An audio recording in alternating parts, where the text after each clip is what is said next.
Now, police in the Western region is investigating a case of illegal fishing that turned fatal. A fisherman in Akweda near Diskov has lost his hand and suffered severe injuries to his face, requiring plastic surgery to look close to normal again.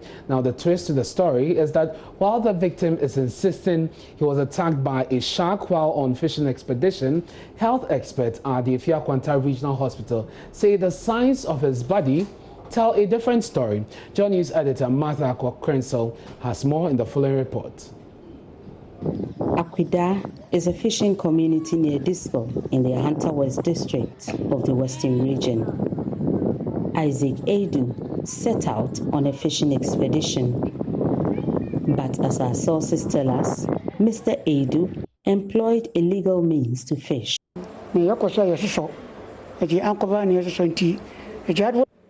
On Tuesday, 3rd March, I decided to go fishing and fend for the family.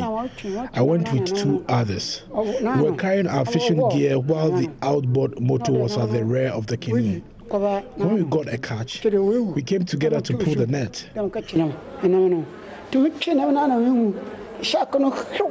While we were doing so, a big fish hit the canoe, so I jumped into the water to get it since I thought it was dead. A shark attacked me in the process. I was lucky I could swim. My brothers eventually rescued me.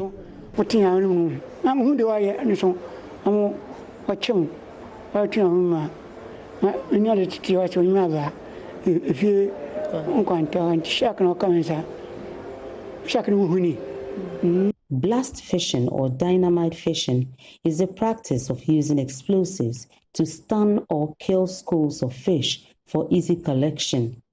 This often illegal practice can be extremely destructive to the surrounding ecosystem, as the explosion often destroys the underlying habitat.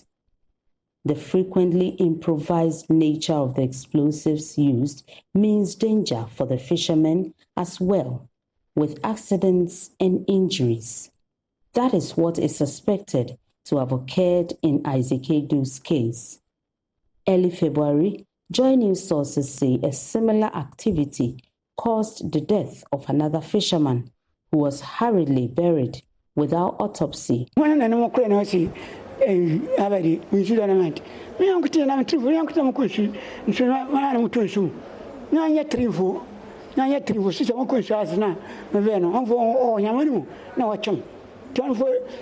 did not use dynamite. Those accusing me should come forward. I jumped into the water alone. No one knows what happened to me there. Even my brothers realized I was in danger when they saw the blood in the water.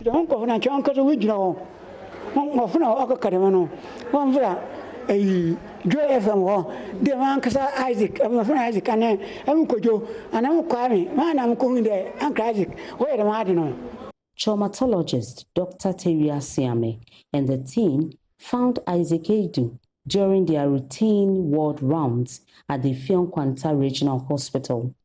He recollects what he saw. We went to the emergency room at the Ifiakwanta Regional Hospital on our usual ward rounds, and then we met this patient who was in a very terrible shape. Terrible shape in the sense that we realized that he was conscious, all right, but we realized that the right hand had been chopped off, and the right side of the eye has also been avulsed. Avulsion means it's like you have beaten it out, and the part of the teeth is even showing from the lost tissues in the right side of the face. And then he had these multiple punctured wounds all over the body, from the chest, from the upper arms and the lower arms. And so normally what we do is we take a history, and then we examine the patient, and then we do some investigations, and then we make a diagnosis. So from the history, we were told that he said He was a fisherman, and during the fishing expedition, he was bitten by a shark. Dr. Teria Siame, however, says the injuries on the victim's body do not indicate a shark attack, as he is insisting was the case. When we anesthetized him, we realized that the findings were quite different from what we were expecting, because normally for a shark bite, we were not expecting all those little punctured wounds all over the body, which appear like pellets from a bullet pellets all over the body. So we started wondering. So there we thought it could be something else. And so what we did was we cleaned the wound and then created a flap, and then we covered the amputated limb, the right hand, around the forearm. And then we also tried to close the lost tissue around the right side of the face. I honestly think otherwise. I don't think it's a shark because of those punctured wounds all over, like pellets. If you've done this work for some time, when people are shot with pellets, you see pellets, you see punctured wounds all over the body. So it's like something that got blasted in pieces, and then the pieces, created punctured wounds all over the body of the patient. So I believe the rest of the work has to be done by the police officers, the investigators. But for me, I've seen patients who have been bitten by sharks, and I have my doubts. The police in the Western region say a complaint has been made against Isaac Edu and 2 others for conspiracy to commit crime using explosives or dynamite for fishing, which falls under illegal, unreported and unregulated fishing practices, IUU. Mr. Edu was discharged on 7th April 2020 from the Fion Kwanta Regional Hospital with a referral letter to Kolebu Teaching Hospital for plastic surgery.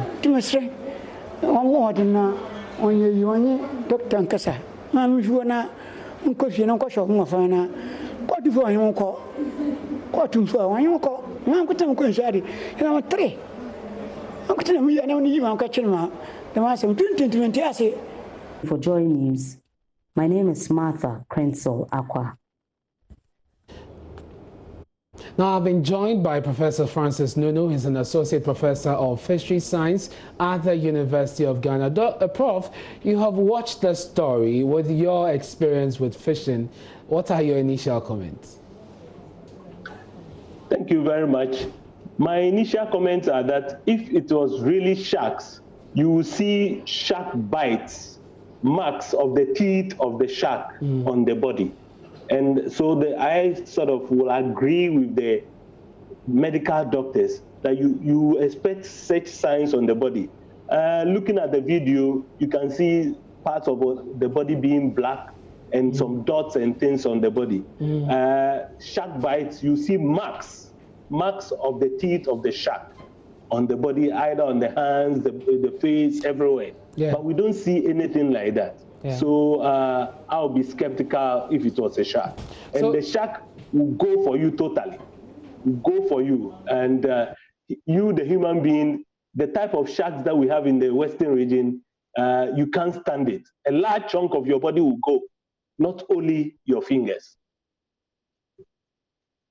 What exactly do you suspect as far as illegal fishing is concerned?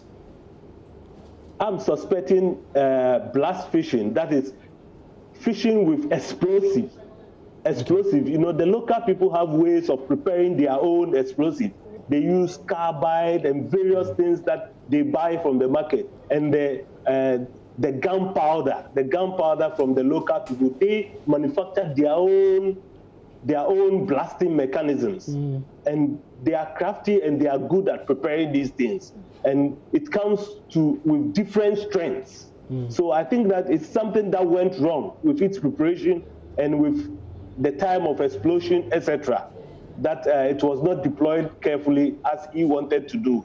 And these accidents are common. They are not new, they are common. And you go to the fishing communities and you see people with such cuts and things on the fingers, and you can tell that they have been fishing with explosives. How pervasive is this? Are you able to share some data with us? I don't have the figures. The records are not there, given that these are illegal. These are illegal events, but it's widespread along the coast. Widespread in the sense that it's across the entire coast, but the incidence is not a lot. But it is increasing in recent times because of the reduction in catch. So fishermen, when they are not getting good catch, some of them, the bad ones, go in to use any means at all to survive. Prof, a little education on this, especially with dynamite fishing. How exactly is this done? And I mean, obviously, to make some more catch, but how is it done? Some education on this. Yes, we call it dynamite fishing. Dynamite is just to tell of its power, the strength, the strength of the whatever. But it's a local preparation. Local preparation. They prepare using gunpowder and other things. They prepare it, and they come with various strengths. And depending on your money and the resources at stake, you can have a stronger one or a medium-sized one, etc. They use just the local materials, sometimes with matches and other things, to put it together, and they release it in the water. Often they deploy with their hands. So sometimes before it goes off, then it can blow your hand and your whole body, etc. And this has impacts on the water body, and we want people to stop this type of fishing. What are the implications of these practices on the consumer? Because obviously the fish that will be harvested out of this practice, I suspect, is not wholesome enough.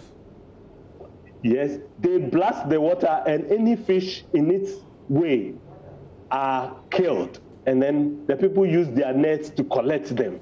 So which means that this practice is non-selective. It goes for the big, the small, and any fish within a certain radius of the power of the explosive.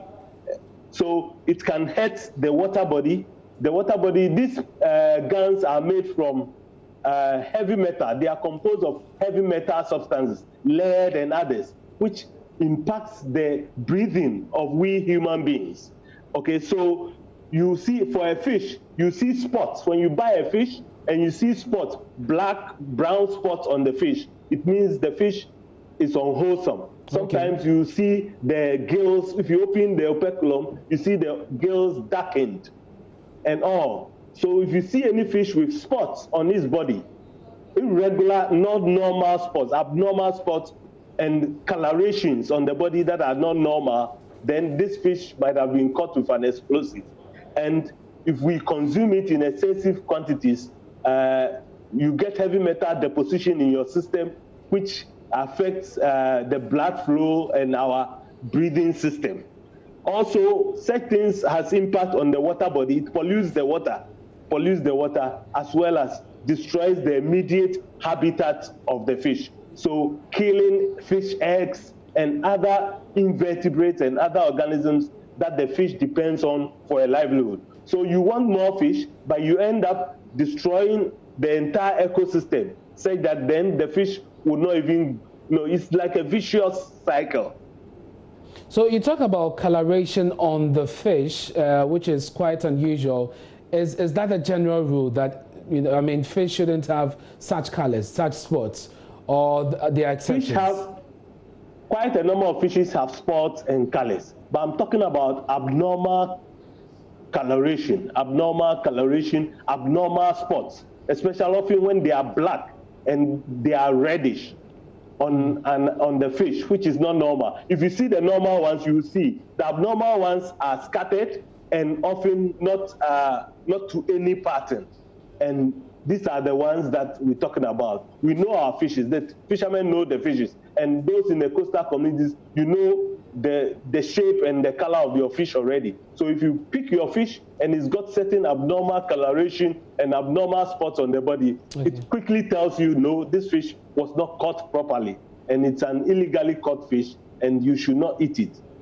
We're wrapping up on this conversation. I'm sure that this gentleman will be processed for court because the law makes provision for such people to face, you know, the law and be dealt with.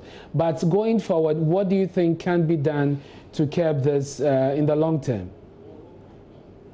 In the long term, it has to do with more education and sensitization of our fishers and enforcement of the law.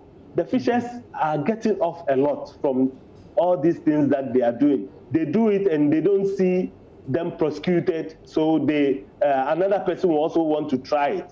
I think that our fisher groups and our IUU groups, our community monitoring groups, the NGOs, and the Fisheries Commission should sit up and go on for the enforcement, especially the Fisheries Enforcement Unit, which has together the Marine Police and all.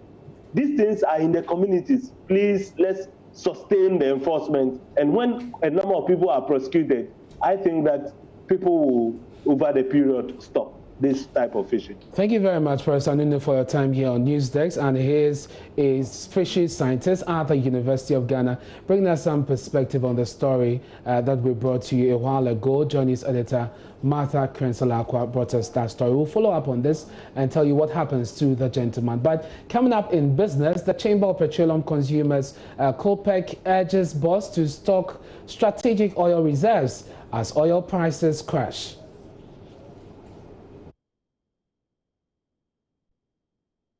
Daryl Kwal has details after this break.